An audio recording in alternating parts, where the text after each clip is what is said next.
Welcome to the West Wing Week, your guide to everything that's happening at 1600 Pennsylvania Avenue. This week, the president continued to push for middle-class tax cuts, spoke with both the AAPD Summer Interns with Disabilities and with the White House Summer Interns of 2012, signed the Honoring America's Veterans and Caring for Camp Lejeune Families Act, and convened his Rural Council to discuss ways to ease the current burden of drought. That's August 3rd to August 9th, or We Have a Moral Sacred Duty. We have a moral sacred duty towards our men and women in uniform. They protect our freedom, and it's our obligation to do right by them. On Friday, the president invited a group of Americans who had written into whitehouse.gov to share their reasons for why it's so important for Congress to extend tax cuts for the middle class. The people standing behind me should not have to pay more just so the wealthiest Americans can pay less. That's not just top-down economics, that's upside-down economics. We say we all agree on extending tax cuts for middle-class families. The House says it agrees. The Senate has already shown that it agrees. And I certainly agree. So let's at least work on what we agree on. Let's keep taxes low for 98% of Americans. Let's keep taxes low for the 97% of small business owners. If Congress sends me a clean bill extending the tax cuts on the first $250,000 of every family's income, I will sign it right away. And I will sign it right away.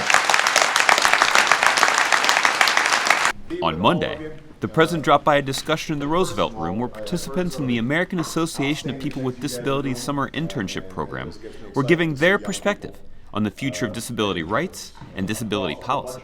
What I think needs to happen is a change of mindset, right? That disability is a part of the beauty of the diversity of this country. One of the issues that we're facing as advocates with developmental disabilities is that people often overlook us when they're trying to find allies in policy making. But then when it comes to disability, people tend to forget that it's the people with disabilities that have the most authentic perspective and the best understanding of how things will influence us. I care deeply about this.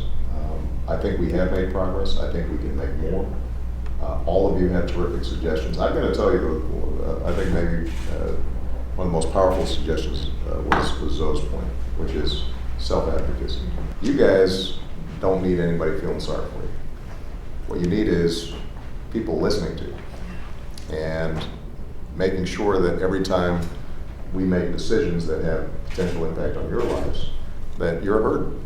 Meanwhile, H.R. 1627 had arrived at the White House and was accepted on behalf of the president by the Office of the Executive Clerk, where it was processed and could then make its way to the Oval Office to be signed into law.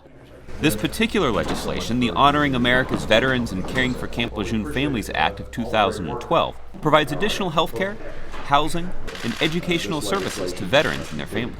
This bill ends a decade-long struggle for those who served at Camp Lejeune. Some of the veterans and their families who were based in Camp Lejeune in the years when the water was contaminated will now have access to expanded medical care. With that, I'm going to sign the bill. There you go. Congratulations, everybody.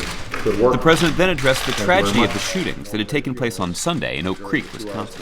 In this country, regardless of what we look like, where we come from, who we worship, we are all one people, and we look after one another, and we respect one another. On Tuesday, the president visited with the 147 White House Summer Interns and D.C. scholars and took some of their questions. I feel like you had to give up so much to take the position that you've taken. Do you ever think about how much you had to give up?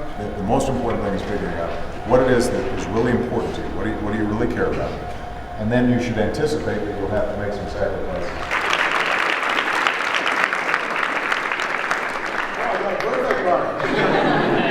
Happy birthday to you. Thank you so much. Later, the president convened a meeting of the White House Rural Council and focused on a coordinated response to the historic drought conditions that are affecting communities all across rural America. I think all of you are aware that we are seeing devastating drought throughout the country.